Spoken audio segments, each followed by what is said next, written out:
The Business of Cleaning, the podcast that brings cleaning industry expertise straight to your ears. Hello, everyone, and welcome to The Business of Cleaning. My name is Haley Morris, your podcast coordinator and host. Today, I have with me Corinne Zudonyi, and I'm going to go ahead and let Corinne introduce herself.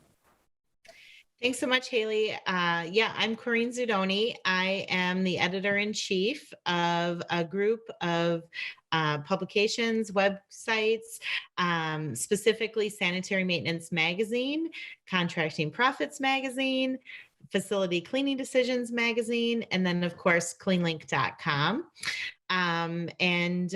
So that's me. Thanks for having me today. Thank you for coming on. I am super excited because one of my favorite resources for the industry is CleanLink. It's super easy to get on there, see what's going on, what's happening. It's usually my starting point before I do anything else. And it's a cool resource too for like what we should be posting on social media and again, keeping up with what's going on. So when you came up as a guest for our show and I was able to get in touch with you, I was ecstatic.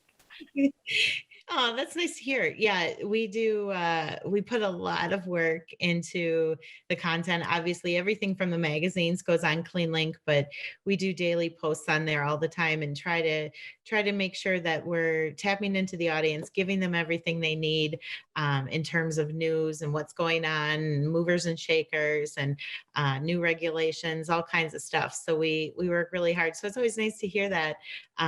And that you share it on social media too. We share it on social media and it gets pretty good traction. So we're everywhere. You can't avoid us. So but yeah, it's nice to hear that. Thank you. Of course, no problem.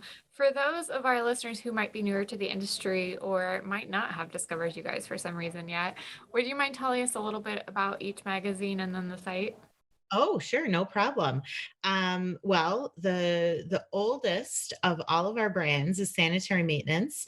That publication is 78 years old, I think.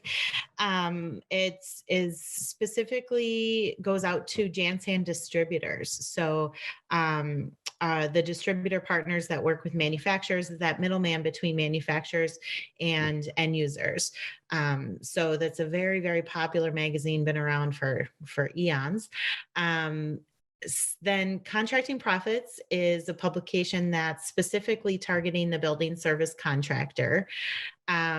These are individuals who own or operate their contracting cleaning business.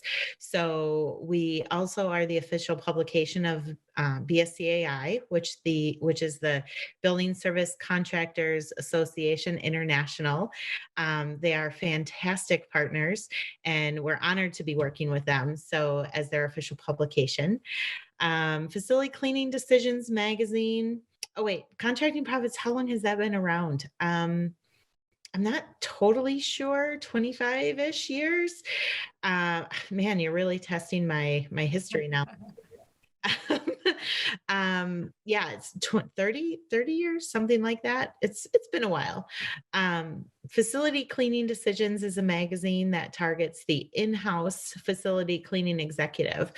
So these are people who oversee large custodial departments in K through 12 schools, college and universities, hospitals, hospitality, commercial, government, retail, all kinds of different facilities. And that publication is our youngest publication. And that is to 20 years old. That'll be 20 years old. So, and that, like I said, that's our newest publication. CleanLink is the website portal for all of those brands. And so it's really industry wide. We touch on everything in the industry for all three readerships, but then also a lot of visitors to the site are consultants, industry experts, manufacturers. It's really kind of a nice single source for all industry information, which is really, really nice. So we're able to tap into a lot of different aspects of the industry and share that information. I have no idea when that started. it's probably been about 25-ish years. And well, no, maybe 20 years. It's younger. It's probably closer to facility cleaning decisions age. Um, but yeah, so that has really, really grown, especially in the last 17 years, which is how long I've been with the group. It seems like forever. um, but once everybody knows, once you get into this industry, you never leave because the people are amazing and the topic is so interesting, and I learn something new all the time. So I just love it. But I've been in the industry, like I said, for 17 years, and worked on all of the publication in some respect, and now I oversee all of them along with a team of people. And we work really hard to make sure that we continue to educate. And yeah, so that's a little bit about the brands. Me, I didn't have training in cleaning prior to this, so it was mostly just, I got this great job, and I said, okay, what, I thought, I know how to clean my house, I should be able to do this. And then it was my first assignment. I was like, wow, this is much different than just cleaning my house. So but the people are just amazing. So it was easy to stick around, and certainly, like I said, you learn something new every day, and really diving deep into some of these topics is really, really interesting. So that's a little bit about our brands and me. What's kind of cool is I did not come from in this industry and I'm much newer to it. So I'm still in a very early stage of learning, but I feel like I can always keep learning. There's always something going on. Like you said, it's not like cleaning your house at all. No, I thought I knew what it meant to, wash your hands and what hand sanitizer was, or, I definitely, full disclosure, did not understand the difference between a cleaner, a sanitizer, and a disinfectant. I didn't, and now it's just yeah, we definitely know that.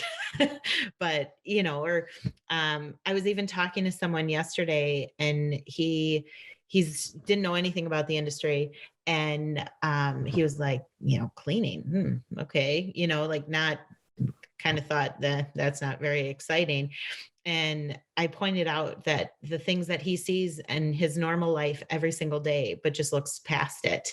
I said, have you ever gone into a restroom and seen that there was no towel, like no dryer, no towel, or there was no toilet paper, And he's like, oh, yes. And I'm like, well, that's kind of this industry, like, that's all part of this industry. Have you ever walked down, in any commercial facility and seen a floor machine being used? And he's like, well, I guess I never really paid much attention to it. Or, when you're in a hotel, have you ever walked past a housekeeping cart? You never looked at what's on that housekeeping card? Or have you ever talked to that person who's cleaning? And he started to realize that these are things he sees in his everyday life and just never paid much attention to it. So we were talking about the industry and how important some of those particular products or equipment, or the people, most definitely the people, how important they are. And it's always really interesting to talk to someone who's new and hasn't given it much thought, because you kind of see that wonder in their eyes, like they're a small child. They just learn something new. It's really, it's fun, it's exciting. So yeah. I would agree. And the cleaner versus disinfectant versus sanitizer. I remember when I started and the first time somebody mentioned that, and I was like, they're different. Yeah. Oh, we're Googling that later.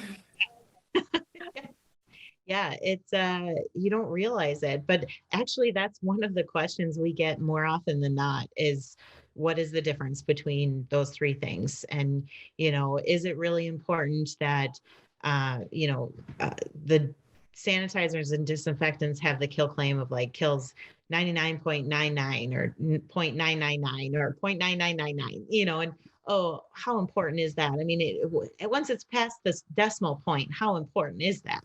It's pretty important when you're talking about thousands of, microbes or chemicals, or not chemicals, germs on the surface. And yeah, it's a big deal when you're trying to kill something, especially in current times, with the Delta variant being so easily spread and whatnot. So yeah, it's not something people think about very often. Yeah, and it leads into that, and then things like hand washing and some things I picked up from being in the chemistry and biology labs and in classes and just in labs in general. Like there's a whole different way you operate in a lab than you do everywhere else.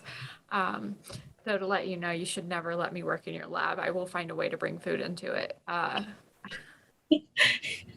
make note. Um, I never got in trouble for it. High school through college, like you think college, well, they were a lot stricter, but I was always that person that just managed it anyway. But I knew what I was supposed to be doing. You have to know what the rules are before you break them. Um, anyways, I still got the grade.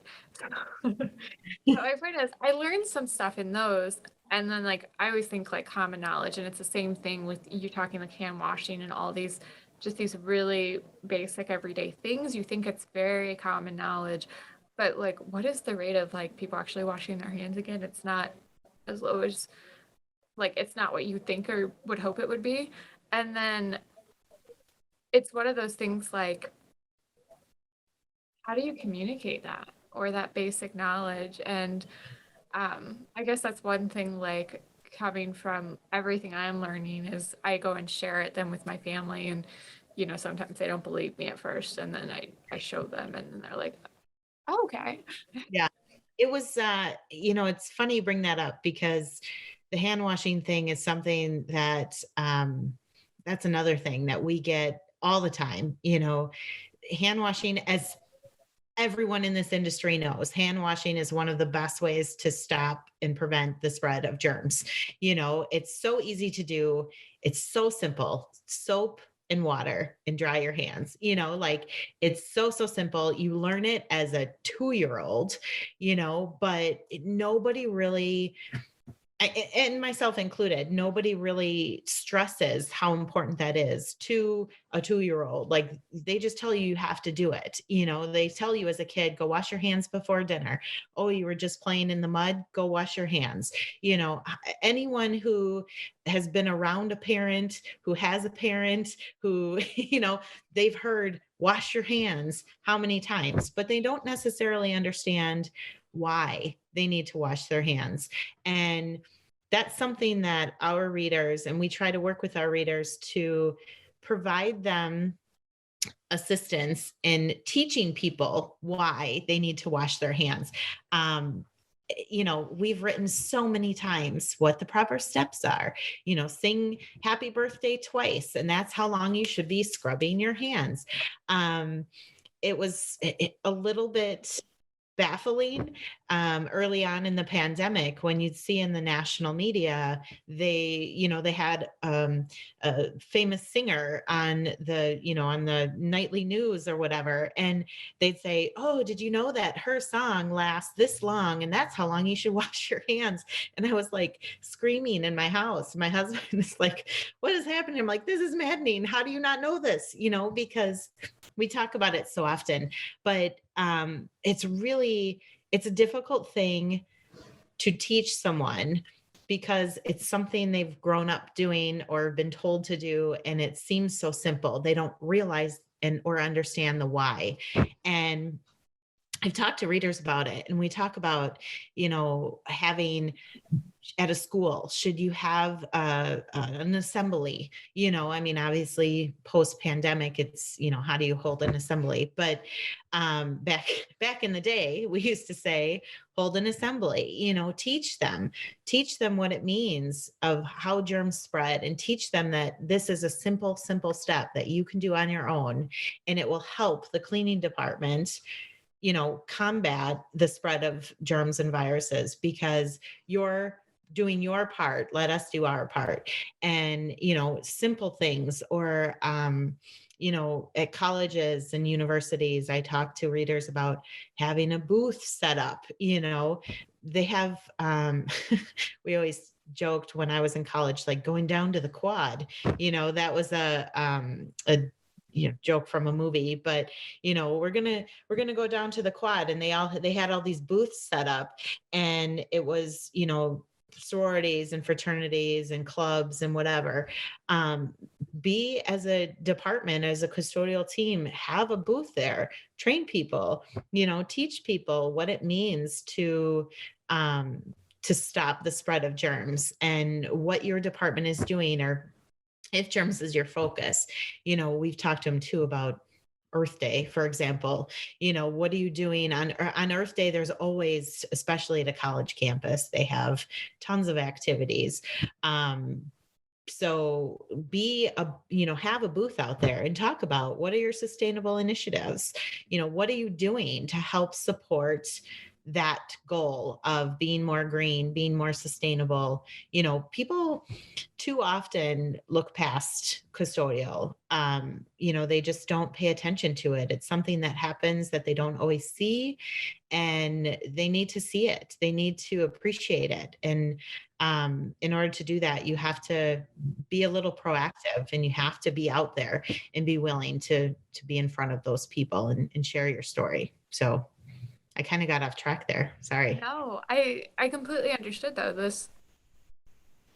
When you're in a place, especially within this industry where you have the knowledge, there's a certain responsibility to share it so that you can better do your job and that you're in a safer, healthier environment, especially right now.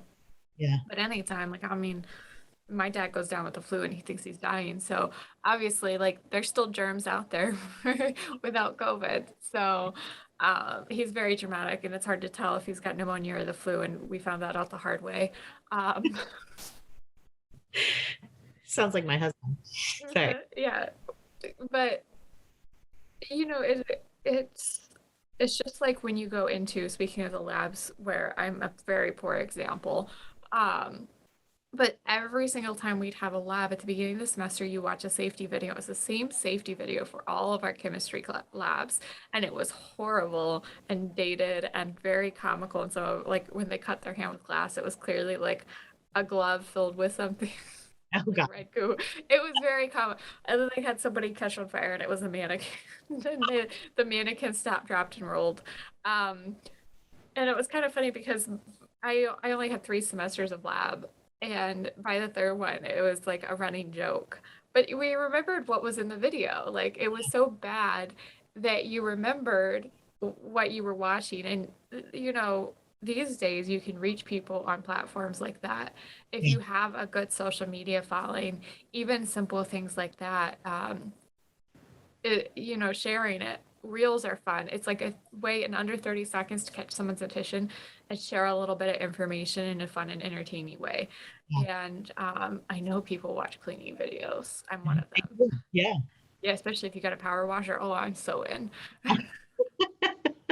Or the floor cleaners, and you go into a really old floor that's probably should have been cleaned a lot more. Oh, it's so Love satisfying. during, after. Yeah. Look at Yeah, how it is. People love gross. It's very odd. it's Uh, weird. they love growth, and then they love to see it, like the transformation of it. Yeah. Mhm. And Yeah. I've seen people multi-purpose those videos. So where they're talking about tips and things that you could be doing. So like if you're talking about creating a clean environment and you're cleaning a space, so you could be talking about how do you wash your hands. You can show that in that video.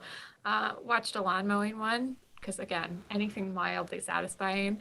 And he was talking about how to start a lawn mowing business, right? Like in his thing, and I was like, I'm absorbing so much knowledge for something I'm never gonna do because It's it's amazing what, the with social media and YouTube and all of these things have allowed us a platform, and not I hate to like say that there was anything positive from the pandemic, but if there was anything positive from the pandemic, it was that it elevated this industry to a point that every person is so much more aware of cleaning, of the importance of cleaning, of germs and disinfecting, and even hand washing. Like it has been on the news for a year and a half. So it really has elevated this industry. Early on, I'm trying to think when this was. It was early, maybe June last year. I was watching the news, and they were talking to a chief of staff at a hospital, and they were talking about how they had to set up this outdoor hospital, this outdoor space to facilitate the influx of patients coming in.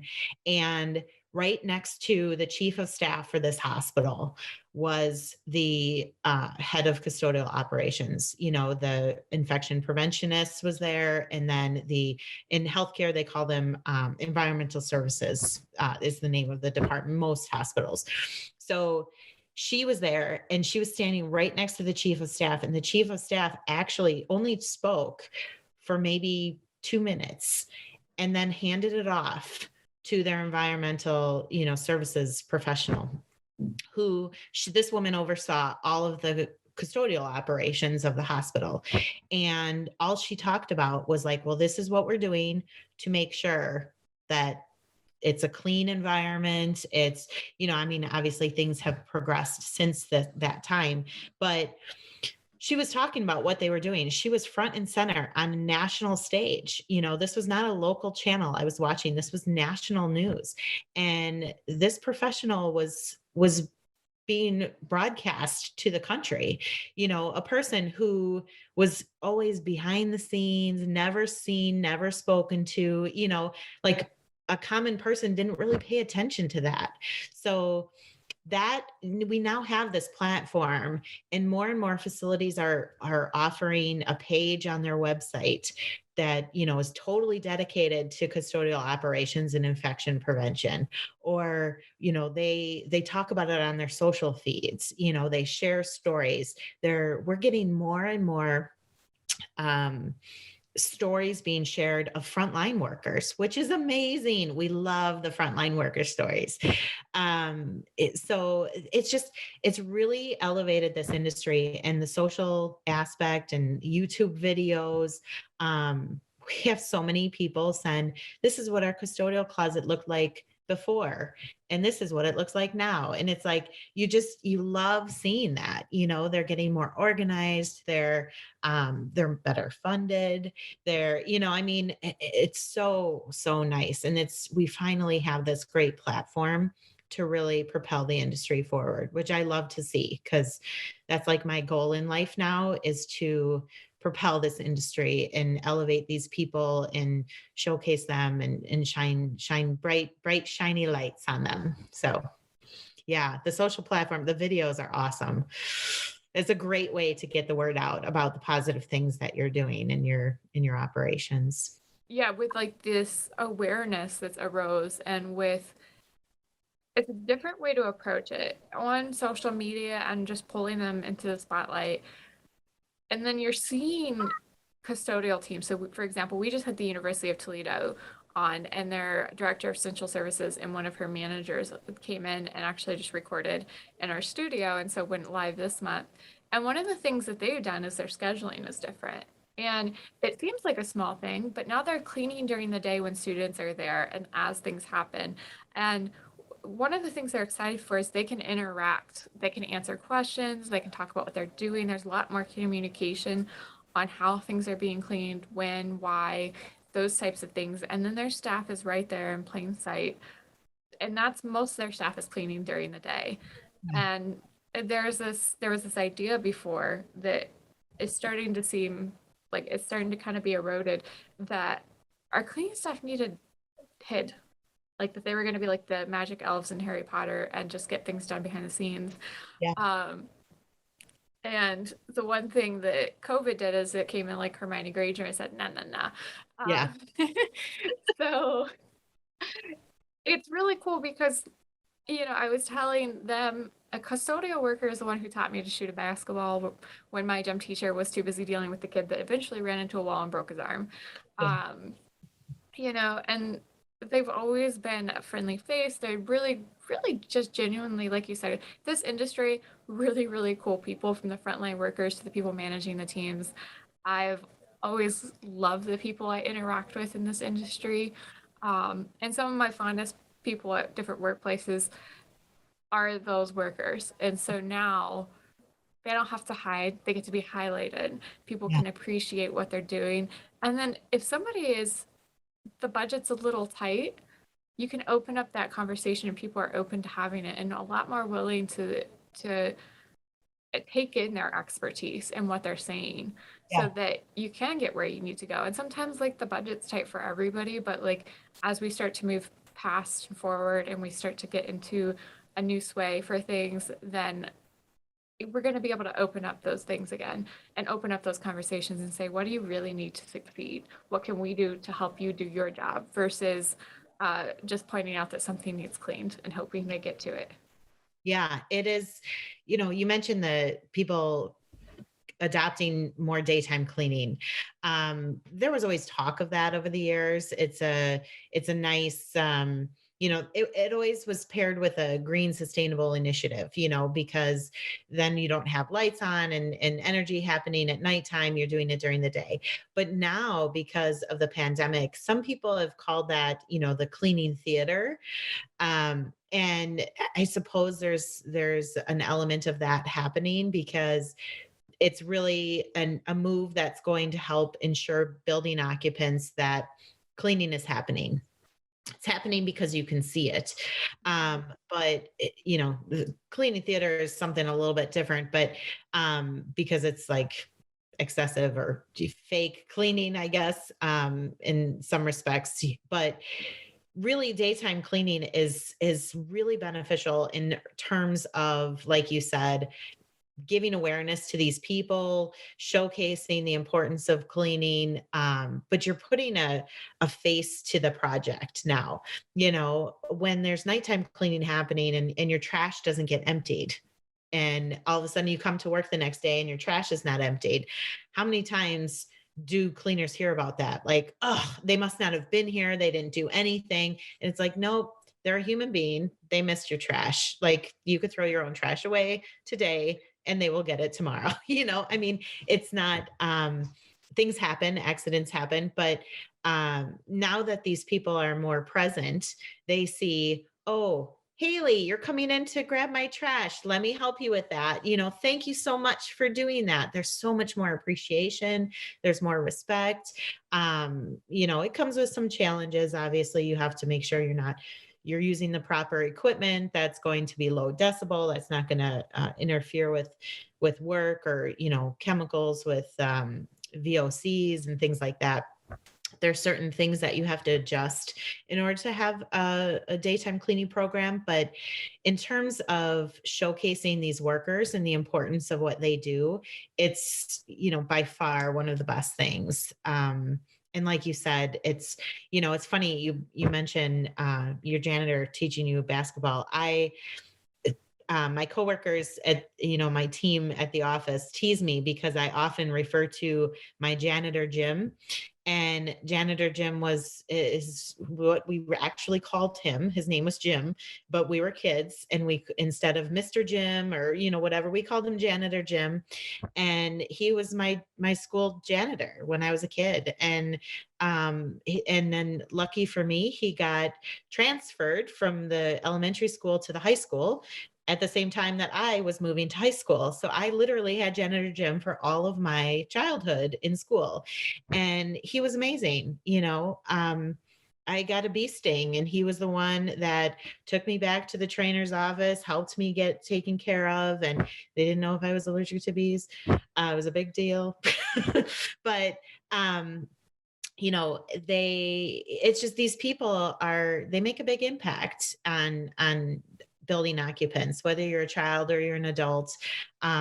It's they're awesome, and but being in front of them, being present, and being part of the work community in that office or in that school, and it's very important. So yeah, I love seeing it. I love that that's something that has happened as a result of the pandemic, and it's so nice to see. And we, like I said, because of it, we're seeing so much more recognition for these frontline workers. A lot of times BSC workers, which is most of the time BSCs are operating at night, in a facility, and they might have a day porter in the daytime, but those workers tend not to get, the frontline workers tend not to see as much recognition. And at least from my perspective, they don't send them to me, at least. So lately though, the customers are starting to highlight, oh, we have, Haley comes into our office from ABC Cleaning Company, and she is amazing and we love her. And it's this facility person who's actually initiating that recognition. That's something new to us. We haven't been seeing too much of that prior to the pandemic, which is amazing. And I believe that that has a lot to do with them working more during the day. So I love seeing it. It adds that personal touch. Like I said, the one job I had, I'd leave at like 5 or so every day. Maybe a little later, but I was always one of the last of our HR interns to leave. And so there was this woman that would vacuum and clean up the floors, and it was a shared lobby area within the middle of the building between businesses. So she cleaned the restrooms. But when I went out, she was always like either vacuum or clean the floor right in that space. And she'd always laugh because I'd dance around to make sure I didn't get Yeah. her stuff dirty. And I'd always check in and see how she was doing. She was like, usually listen to music. And I remember one time one of the other interns stayed late and was getting ready to leave. And I was like, she's cleaning the floors. Like, don't get them dirty. Get them dirty. Yeah. Yeah. I mean, it makes a big difference when you see the person doing the work, or you tell them about it. A lot of organizations are starting to put up signage. I've seen also, it's hotels have kind of been doing it. For a good chunk of them have been doing it. This room is cleaned by, a little sign saying who cleaned it. But in facilities now, I'm seeing there's more signage. There's a lot of certifications you can qualify for. There's, people are, there are programs all over the place. Manufacturers have programs, certifying bodies have programs, I mean, it's, this facility, it's basically to show that this facility has been cleaned to a certain level, and letting people know as they come into that facility. And what they're doing though is they're again showcasing the importance of cleaning. And those signs help advocate for our industry. They help support that, and they validate the work that we're doing. So if you're saying, if you put out a sign that says it's being, disinfected, this is one that we've been hearing a lot because of the pandemic, but, hand sanitizers are available in these locations and it's being disinfected X amount of times per day. They don't always talk about that with like vacuuming. We vacuum. Oh, well, that we're not going to tell you that. But the signs help validate and support those cleaning efforts. So, when a cleaning person comes back and says, hey, we need more budget for product. We need more staff, to do what you want us to do. We need supplies. We need a stand for that sanitizer, or a wall at least to put it on. There's things that they can use that to help support and elevate what they're doing in their efforts. So the signage is really interesting, and that's something that's kind of evolved too, along with the social media and all the floor signs. Holy crap, the floor signs. Or like matting that has the 6 feet apart and the blah blah blah, and it just there's more signs on the floors, I've noticed also, like this has been cleaned by, or whatever. And you're like, wow, okay. I mean, I've never seen so many signs, to be honest. I went into a restaurant and there was one of those, I see them at trade shows, but it's one of those things that you pull up, and you hook up and it's a big tall sign. It was probably, I mean, well, it was taller than my husband. So maybe like 7 feet tall. He's 6'4". So it's, but it was all that they're being cleaned, and it actually listed the products that they were using, which I was amazed by because the normal person has no idea, but I did. I was, I was with my husband and I were with another couple, and I was like, oh, look at this. I was very excited. And they looked at me like I was a huge nerd. But They learned something though. oh, and then yeah, because of course then I started talking about, well, this one does this and this does this. And my husband's like, stop talking. You're a nerd. Like, he gets tired of hearing it. It's been 17 years. So he's like, I hear this in my sleep at this point. I don't even know if it's real or not. yeah, about washing and disinfecting, the importance of vacuuming and how that helps protect your carpets, and walk off matting. And this isn't enough walk off matting. It should stretch further. You should start outside, And he's like, I don't care. Stop talking to me about this. Yeah. So, he also gets tired because I often stop and talk to frontline workers, especially in hotels, because I see them more often.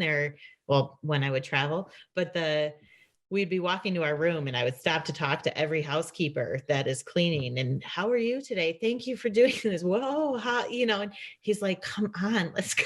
He just wants to take a nap or something. Yeah. I'm like, just go, I'll catch up. Yeah. So it's nice. They're like I said, it's just, I don't know. It's nice. I love this industry. So yeah.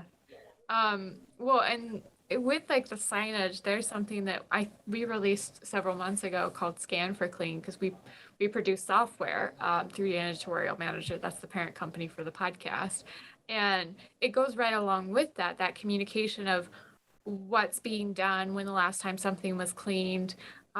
It also is a place where the employees can check in, check their checklist, and do stuff like that. But it's a QR code that yeah, goes up for a room, and they can just scan it, and clients can scan it. And it's another level of easy communication that you can also rotate that, sometimes a little more easy than you can the giant signs. yes, Because some of those, your processes are going to change and things like that.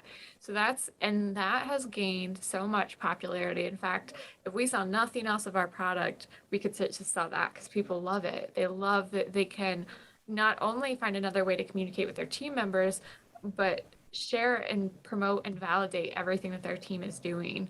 yeah, It's such a big thing, and there's so much pride. I love when I bring in somebody like Maggie from the University of Toledo and Candace, her manager. When they came in and they were talking, there was just so much pride that oozed out of them for their team members and all the work that they did and the yeah, impact that they can have.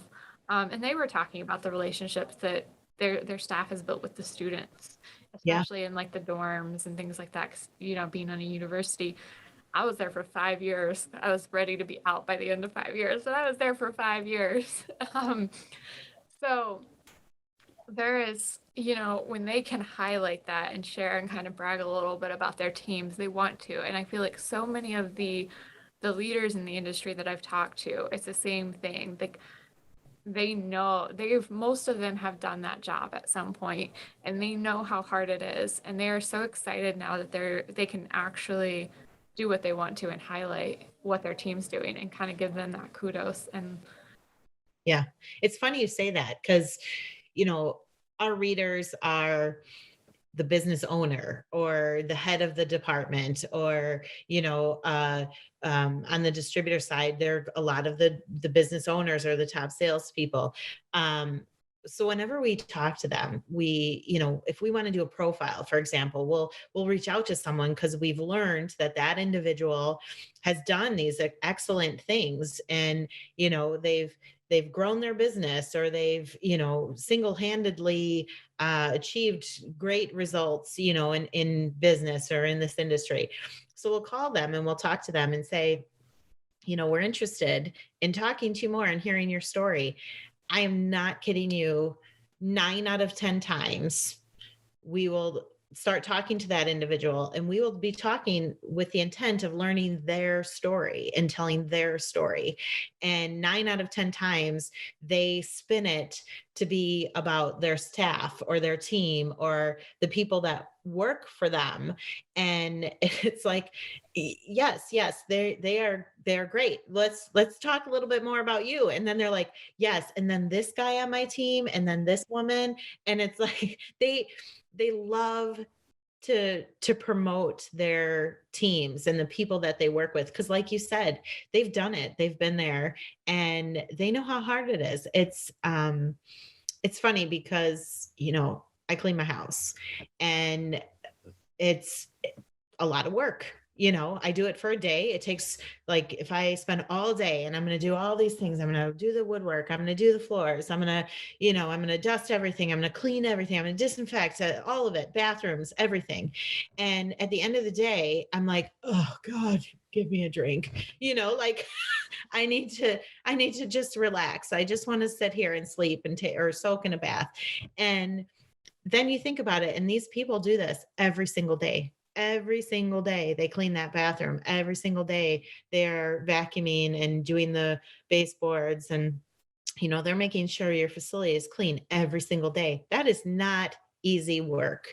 And they don't get the recognition that they deserve. And that's why when we talk to people, they share the stories of their team. And that's why I get so excited when people move to a daytime cleaning program, and all of a sudden the building occupants start celebrating those individuals. And it's things like the QR code you mentioned. That's a great point, because I've been seeing a lot more of the QR codes.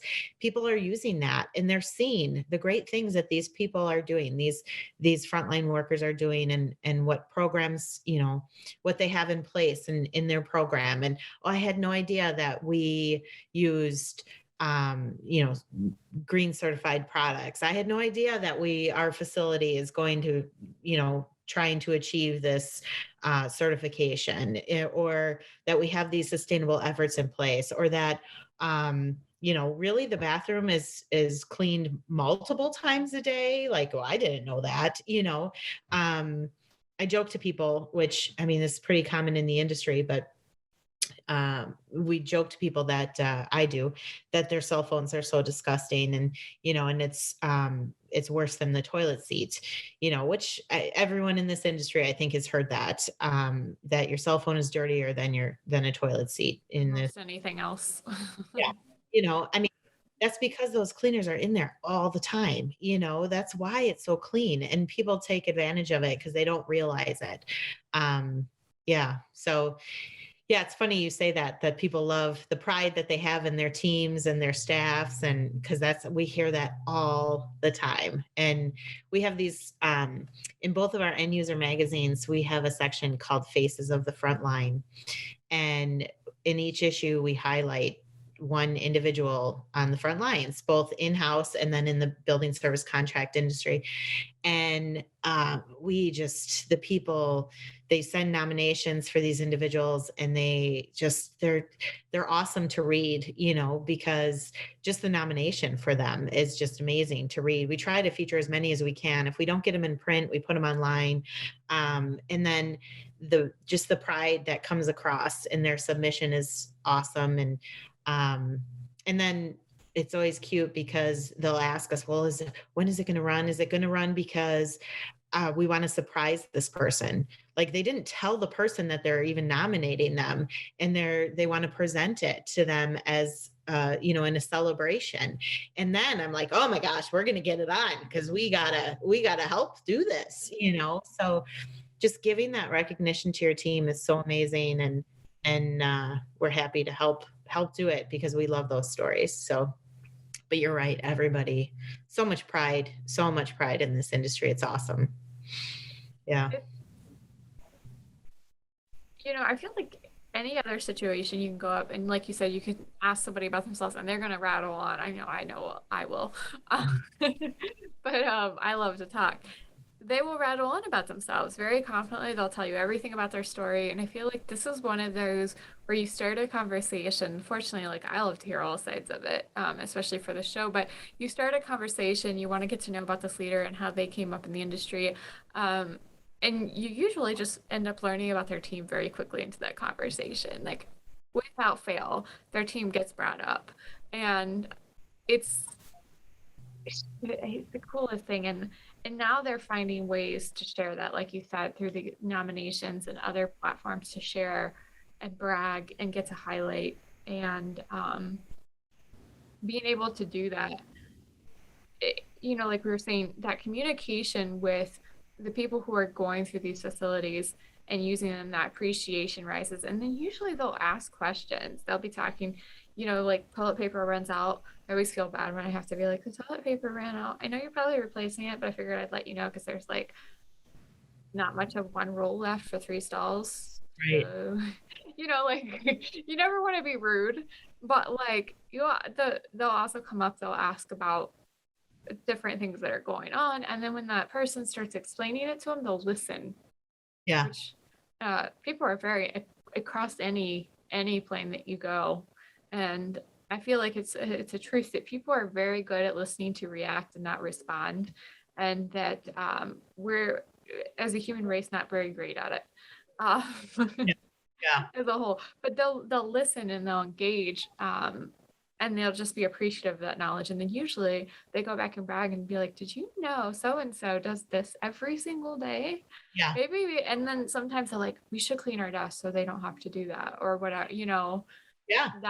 That's my favorite part. Is I'm always like, I always try to pick up when I go to a restaurant. It's a really simple thing. I was in the industry for 2 years, and was a hostess. I also waitressed on occasion and got drinks and everything else. But my main job, like, was to greet people, clean up tables, kept things running.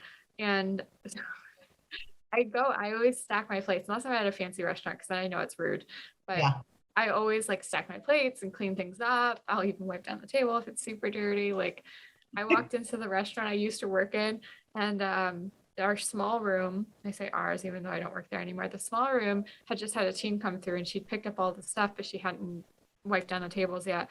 I wiped them all down. She came back in and I was finishing up. And I was like, hi, how you doing? I was glad it was somebody I knew because there's a couple people that work there that I don't know, but like I ended up cleaning up and then I got her menus and I basically sat myself. And then I cleaned up after myself and she was just laughing. I was like, do I get a tip out? Yeah. I was like, it's ingrained at this point, but going anywhere else, and I always try to be conscious of like not leaving a mess, whether it's in food or it's just in my workspace and things like that. I like to pick up after myself. I don't like to leave my desk a mess. I don't like to leave things on the floor. If something looks like it needs vacuumed, I'm 200% going to vacuum it. I will find a vacuum in that building. I can't walk past that, or I'll make sure it gets done. But again, there's actual communication happening and understanding. And then, like you said earlier, when something gets skipped or something doesn't happen, there's so much more understanding for the fact that it's a human being that's doing the job. And sometimes they've got other things going on, or it's a small goof, and that it's really not that big of an issue if they forget the trash one day. Right. So, It's funny you do that. I do that. I do all those things. I did I never worked at a restaurant, but I stacked plates. I can't tell you how many places I've been, mostly in our own office, but how many times I've changed the towel dispenser. We have roll towels, and I know where they're kept. I know where the key is. I just do it. And in fact, some people will come ask me like, well, we're out of towel, like in the middle of the day. And I'll be like, oh, I'll go get it. The changing the toilet paper. We in our office, especially this one girl, she loves to vacuum. She vacuums. She'll just go in the closet and grab the vacuum, and we'll be working, and we'll be like, is someone? It's not low decibel vacuum, and we'll be like, is someone vacuuming? Like, oh, it's probably Amanda, um, it's you'll smell things and you're like, is someone cleaning, in the office? But we're all, we're engrossed in this industry. So, we do these things all the time. And at a hotel, I never, I hate when they tell me, well, any used towels, just put them in the tub. And I'm like, what? No. Like that, then they have to bend over and pick up all these wet, and then the tub is wet, and then they're just going to get more wet and they're heavy, and that's not good ergonomics. Like, so I'm going to hang it nicely, and then but then I realize it may open up the potential to miss it, but really shouldn't they clean them all out? So I'm like, I don't like leaving a mess. I make my bed at the hotel and I realize you're just going to tear it all off, but I feel like you shouldn't have to walk into a dirty mess, So, because again, as I entered and went to my room, I have met every housekeeper that was on the floor. So it's like, oh, Rosa or Mary or whoever is going to come in here, and I don't want them to see a mess, Also, selfishly a little bit, sometimes I'm like, oh God, I hope they don't recognize me. If they do, they think I'm going to be a big mess, especially if we're at an industry event, because I get recognized a lot. So I'm like, oh no, I definitely can't leave a mess here. Definitely can't. But yeah, once you see these people, and that's why I always try to advocate for the readers to be present, be in front of these people, have an assembly. If you work at night, all this to work with your client or with the facility people to say, like, well, we're going to come in during the day. Do you mind if we do a short presentation at lunchtime or in a conference room? We're going to talk about really quickly what we're doing to keep the occupants safe, what we're doing to promote a healthy environment, what we're doing to help supplement your sustainable efforts here. Be present and be assertive, and kind of go for it. Because if they say no, they say no. But then you could say, well, we offer this. We'd be happy to come in, talk to you about what we do.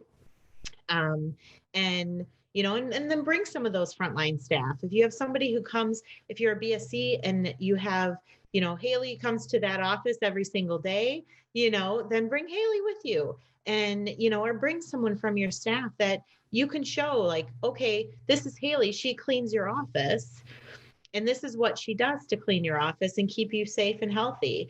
All of a sudden, even if you don't have a day cleaning program, you can still be present and show what you're doing and advocate for cleaning. And, it's just going to help your cause down the road. Because when you do raise your prices or ask for a budget increase or say, well, we need more staff, Haley cannot do all of this by herself.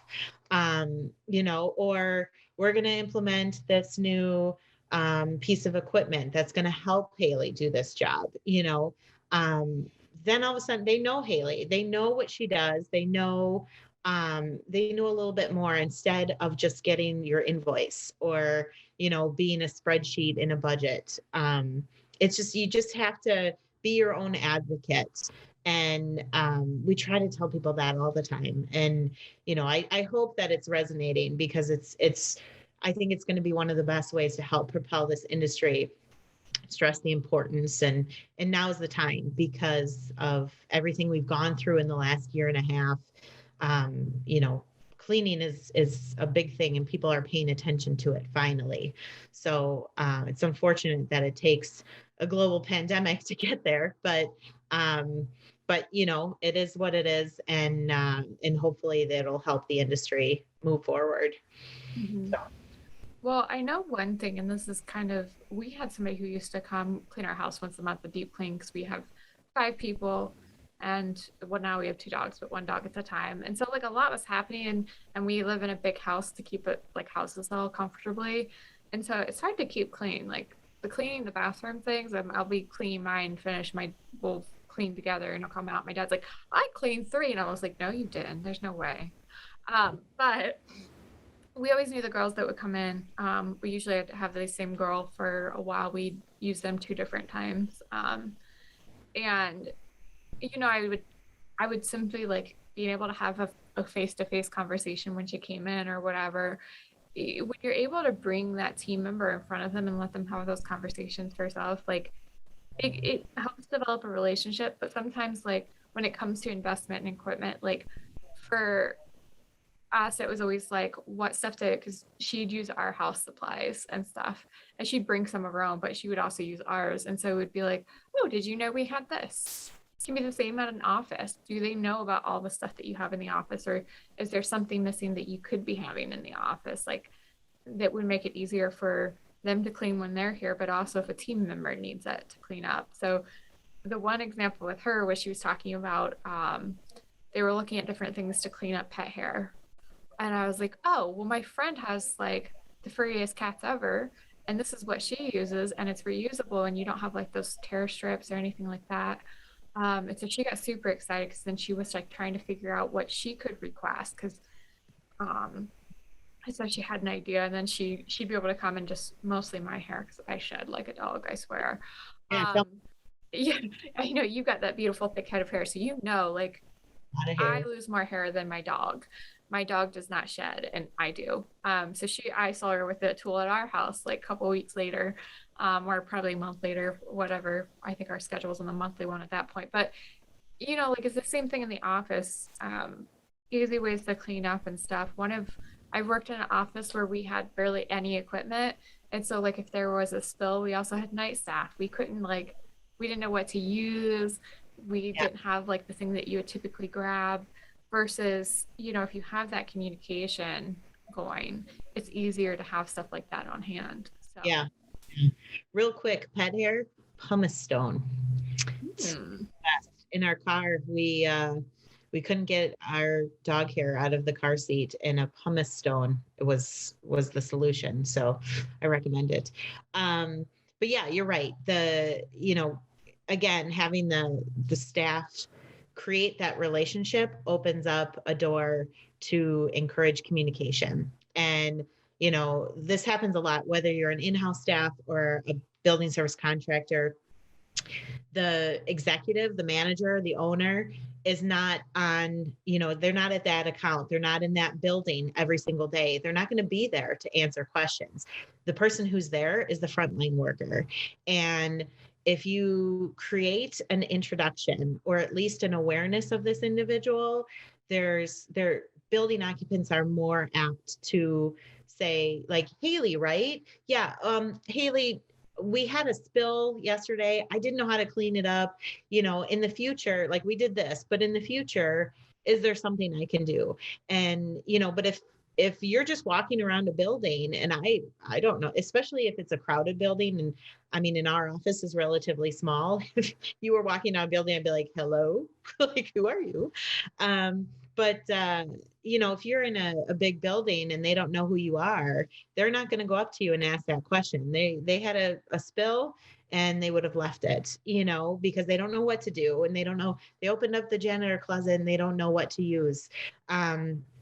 So they left it. And but opening that door for communication back and forth is, can be very valuable because you are the point person in that location. And all it took was a small, maybe even putting you, in a conference room and saying, like, if the person who's running the account, or the manager that oversees the department is doing a little demo and saying, this is how we clean, and this is who does it, this is Haley, then all of a sudden, even if it's a big room of people, they're going to be like, oh, I've seen that girl. Next time I'm going to ask her when I see her, how to do this or what I should do about that. Because now they've created that opportunity for an interaction, and that too is going to help elevate and validate what you do. And it's going to make for a more a cleaner environment, a warmer environment, a better environment for you as you're walking around the facility. People might be like, oh, thanks, Haley, like, thank you, and move on, but it makes for a better team environment, and that's a win for everybody. So yeah, that's really, I love, I mean, I wish I could go into like every facility and be like, this is what you should do. Cause I'm so not shy at all. And I'd be like, this is Haley. Like, isn't she great? And I would be happy to be that one. But yeah, I can't do that, unfortunately. Well, we had, again, the one where I worked at that internship, we had a giant call center. It was a good size. I mean, I haven't been in too many call centers. Ours is smaller here.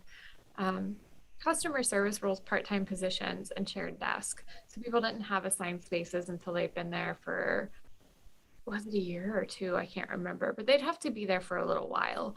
And then they could pick a desk and that would be their desk and they could reserve it for themselves. But other than that, they were all shared and everybody was working a part-time role. And so one of the things that like we realized, we did employee feedback surveys actually, and this is where the conversation started. And more than one person mentioned that like the desks weren't clean. Well, it was assumed that the supervisors told their team to clean up when they came in and after they were done. You know how well that works with people sometimes though. And then we talked to, at one point I had gotten to talk to the woman who was cleaning, and I was asking her, what areas they actually clean. Well, they don't touch the desk stuff because it was assumed the employees were doing it. Yeah. But the individual employees were actually assuming that somebody else was coming in when they weren't there, which was, we were open till like midnight or something. Like we were open late. So there wasn't a whole lot of time for somebody to squeeze in there when they weren't looking. They assumed somebody else did it. And so like we made a really simple step. And we said, and then we looked around and we realized after communicating with everybody that even if the employees wanted to do it, they didn't have the tools and they didn't know where to get the tools. And so we made cleaning stations on the post throughout the office, and we had a supply chest that we could pull from because of course we had people steal it. Yeah. You get a new canister of keyboard spray and you're like, it is gone. It's been an hour and it's gone. But we talked to the cleaning staff, and then we looked at what the actual needs were for each space.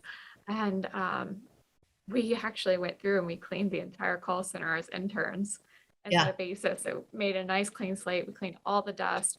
We cleaned up all the wires. We organized everything nice and neat and gave a good setup for everything.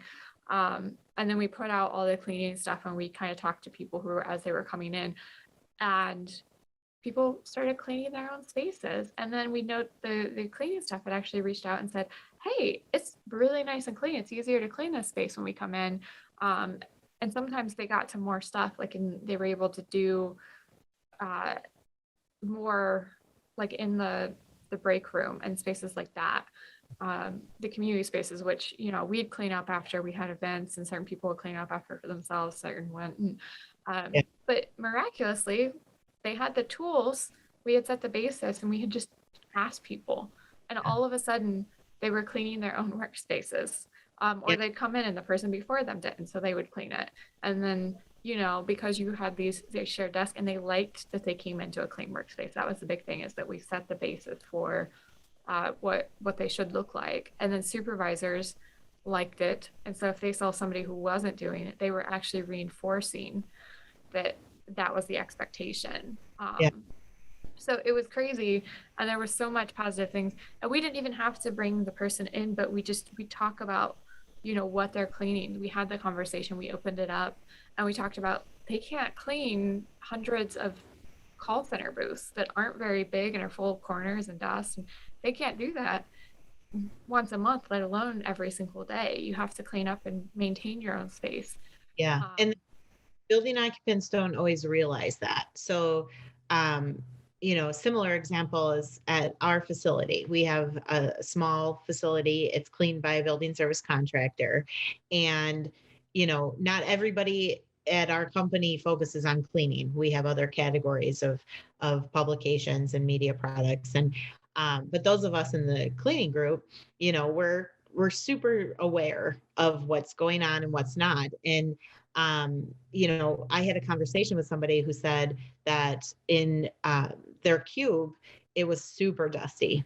And they're like, it's so dusty, it never gets cleaned. And I was like, well, of course not. It's probably not in the specs for the cleaning contractor to clean your cube. Like, no offense, but that's not what they're focusing on. And they were like, what do you mean they clean the whole facility? And I said, no, the way it works is someone comes in, you tell them, well, we want you to do this, do that, this many times a week, this many times a day, whatever the spec is. This is how much we'll pay you, but if they say, well, or if a contractor says this is how much it costs, and the facility person is like, oh, I can't do that, let's shave off this, and this, and bring the price down. Well, those things that were checked off are not getting cleaned, and the building occupant doesn't know that. So they assume everything in the facility is cleaned. So it came up with our facility, and I went to the person who oversaw our contract, and in our the person in our office who oversees the contract, and I said, so what's exactly in the contract, because I'm just curious. And as a result of that, I then suggested, well, we need, kind of like what you did, we need to supply then these products so that people can clean their own workstations and keep those clean. Because and she, at first she was kind of hesitant. And I said, well, if we can keep the dust down in these areas, that will make cleaning on the specs so much easier. It'll make vacuuming easier. Because we'll have reduced the dust because we're cleaning, and then people became just more aware. They actually, one big thing is with our trash. We used to have a recycled and a regular trash, and we still do, but people don't really use the regular trash anymore. They go to our lunchroom and put any, apple cores or banana peels or yogurt containers, in there, so that there's not anything really in our personal trashes that are a big deal. It's mostly paper, any recycled things like that. So because people are more aware of it, but in a common office, they don't realize that. And again, that's an opportunity for a cleaning team to say, hey, let me come in and talk to your building occupants and let me tell them about what we do. And then we can supply these products for them to then clean. We can even tell them, this is what you use on your keyboard. This is what you would use here. If you have a spill, use this. Things like that. Again, you just have to be your own advocate. And in the end, it's great customer service. It's great if you're a BSC. It's great awareness for your program. It's great. It really is. There's no downside to it. I mean, I guess other than the time, but there's really no downside to it. We have one reader who he's awesome, and he shares the story of his custodial operations. He's an in-house manager, oversees a large university, and he takes every single opportunity he can to promote his program and his people. He does it in the facilities that they clean. He will spontaneously surprise them on a Wednesday morning and just give them good recognition one-on-one. But he also, anytime they're featured anywhere, if they're, he helps promote if someone gets a promotion, or if they are doing some awesome new process, he helps promote that. And then if I run it, he then takes it and goes to his superiors and says, look, this is what our team is doing, and they're being recognized. And so then next thing you know, he said, when he does these surprise visits for his team, all of a sudden, all of this, his boss will then all of a sudden show up. and be like, hey, I've been hearing good things, like keep it up. And it's that type of thing. You have to be your own advocate. You have to tell your own story, and people will spread it. You just have to start it. And I tell people that all the time, like, please tell me your stories, and we will help shine this big bright light on it. And we'll share it with the industry because that's what it deserves.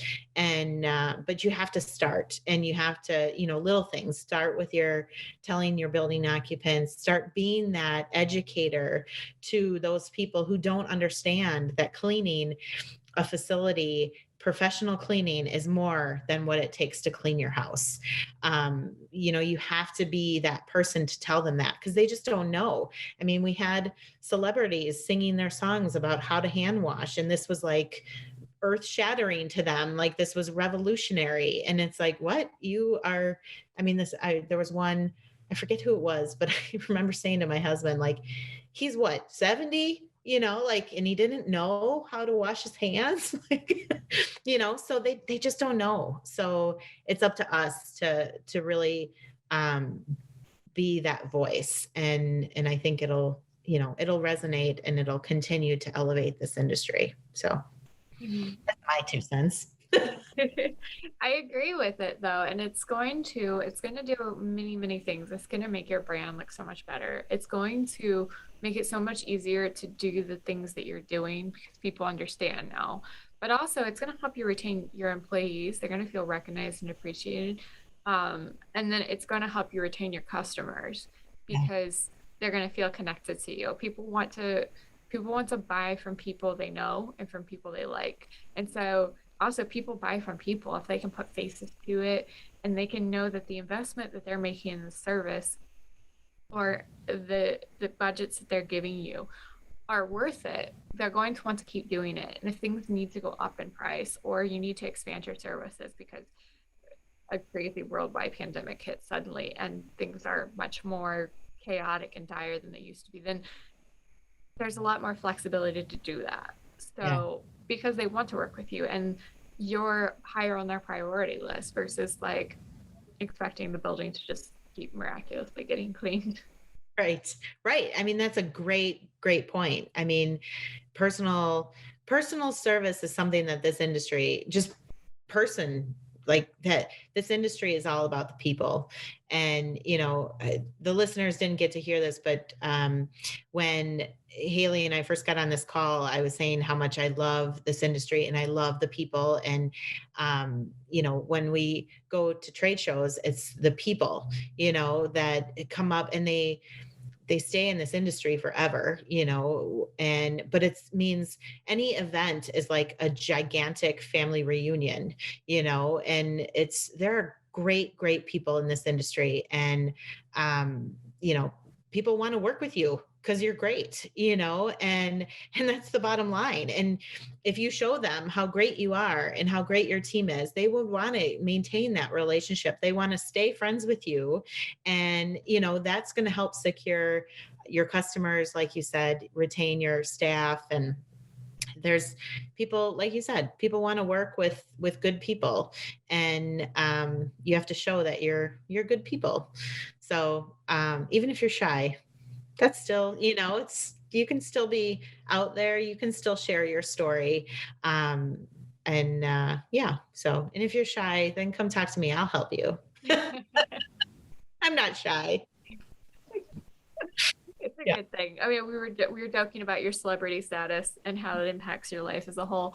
But I think it's kind of cool because the one thing I'm finding is that the longer I think I've been interacting with this podcast, the year on September 1st since we launched. So since interacting with this, you start to hear names, you start to hear people talked about. So even if you haven't met them, you kind of know of them, you start to get very familiar with them through other people. And that within the industry, there's so many people have this celebrity status or that just feel comfortable and like you've known them even before you've met them. And it's so tight knit despite being so big. So now the next level is just to take that and push it outwards so that other people know that too. And it's not just your executives, it's your frontline workers. And it doesn't have to be difficult because I think we're all grasping at that small town feel. We want to know people. We want to, I'm fortunate Toledo is, we've got things to do like you do in a big city, but everybody kind of knows everybody anyway. The more people you meet, the more people you know, like it seems it's a compounding effect. I feel like this industry is a lot like that. Like people know each other and they like that feeling, but other people want to know that too. Yeah. So when you can add the human touch back into it, Yeah. not just with your team, but with your customer relations too.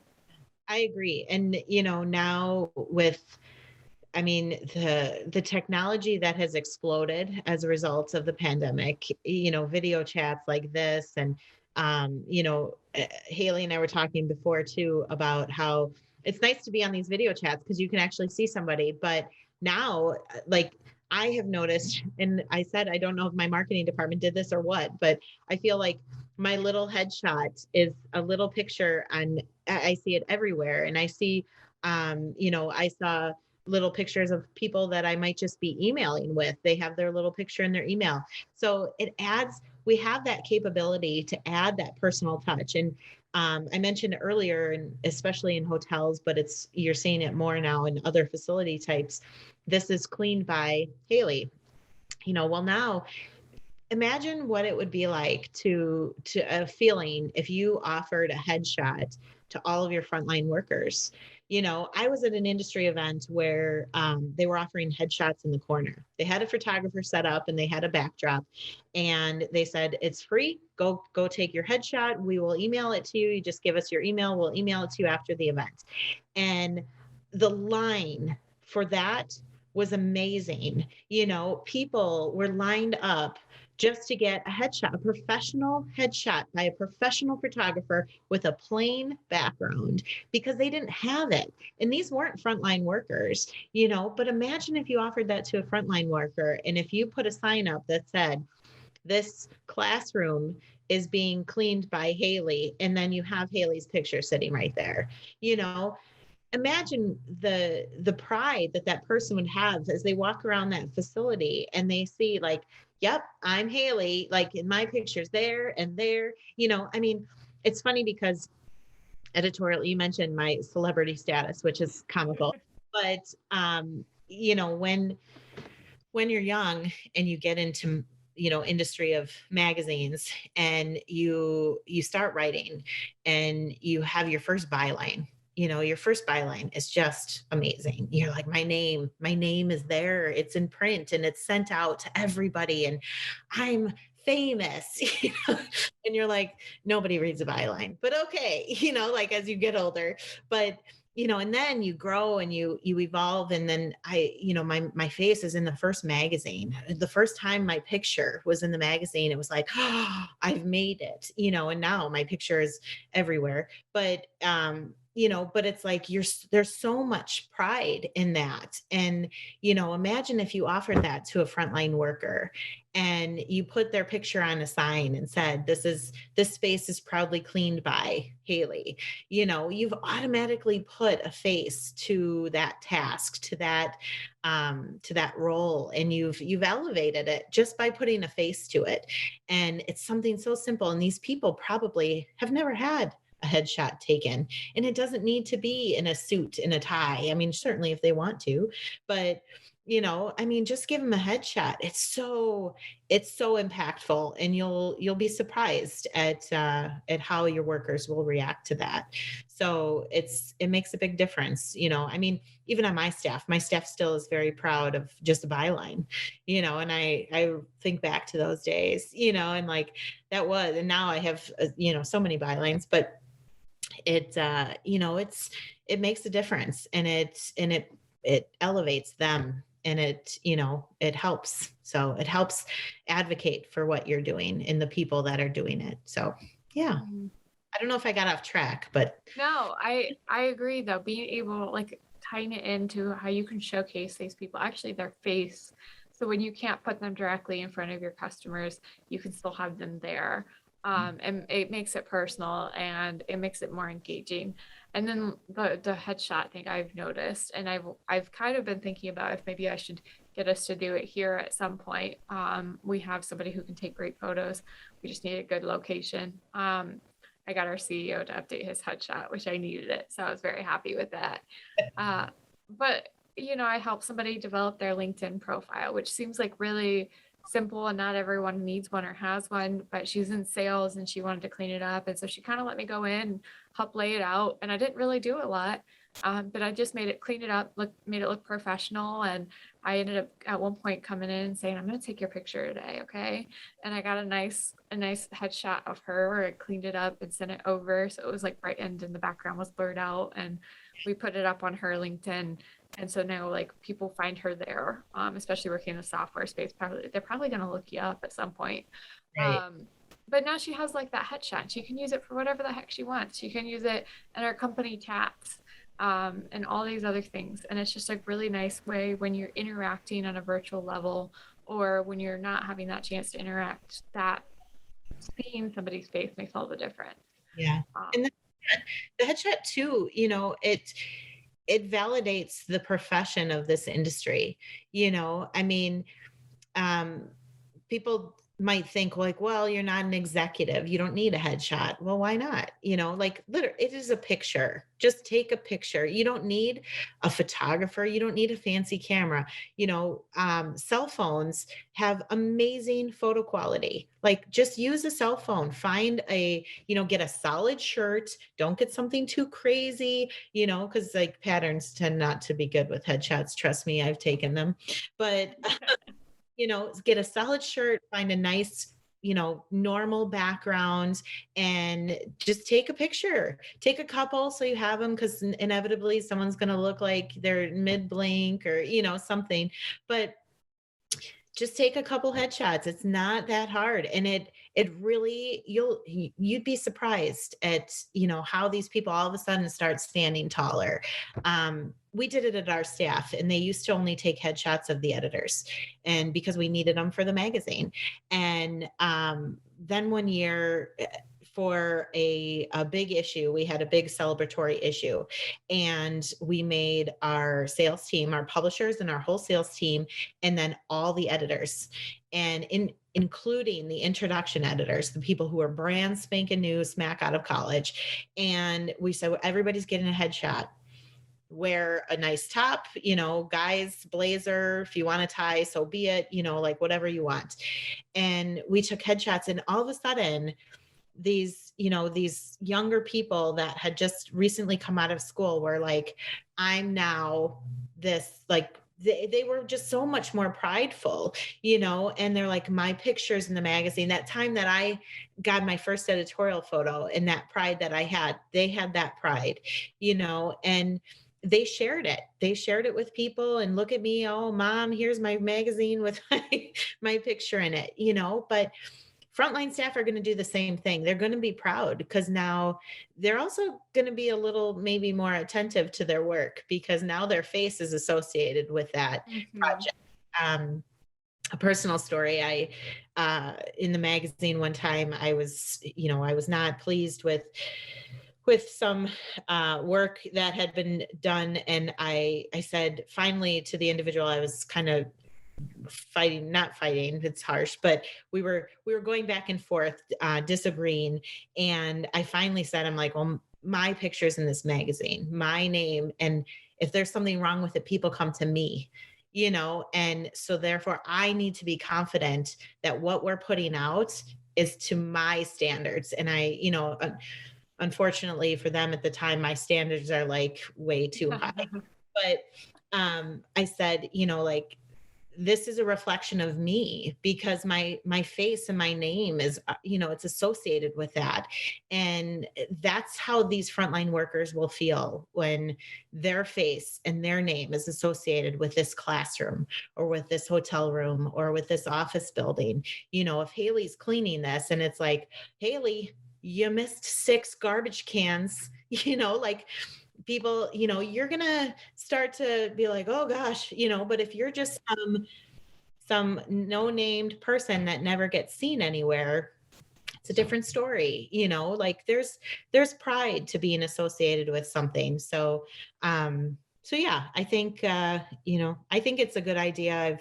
I've pushed for it for a long time. I hope people have started to adopt it. And but just anything that's going to help showcase this industry and the people, and they do great work, and it's something so small that we could do for them is give them recognition and showcase them a little bit better. So yeah. No, I would agree. I couldn't sum up anything that you've said any better. I think that's exactly it's like you said, the photo thing is so simple, such an easy way to recognize and elevate what you're doing. But there's also so many other tips throughout this that we've talked about. Simple ways to communicate and simple ways to introduce your staff that makes what you do showcase in the best possible light and really underlines the value that you're providing. So Yeah. Yeah. There's easy things. So it's easy to do, and it's worth doing. So it'll pay back full, in tenfold. It's just so good all around. There's really no negative, there's no reason not to do any of it. So whatever you can, think outside the box, because certainly I don't have every answer. But talk to people. What are they doing, and what successes have they had? And there's inexpensive things that aren't going to take your whole budget that you can do that can really propel your staff forward, but also advocate for your team and your efforts and support cleaning in general. And it's just gonna it'll pay off in the long run. So yeah. Yeah. thank you so much. And for those of our listeners, if you're doing any of these things or you introduce them, you should definitely tag us on some social media so we can share and we can continue to help you highlight your team.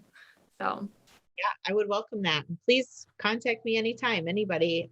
We always love to hear everybody's story. So yeah. Thank you, Haley. all right. Well, thank you, Corinne. And thank you, everybody, for tuning in. I'm glad we got to speak to you this month. We'll see you again next month, but don't forget to go check out the blog post and the transcript. Thank you.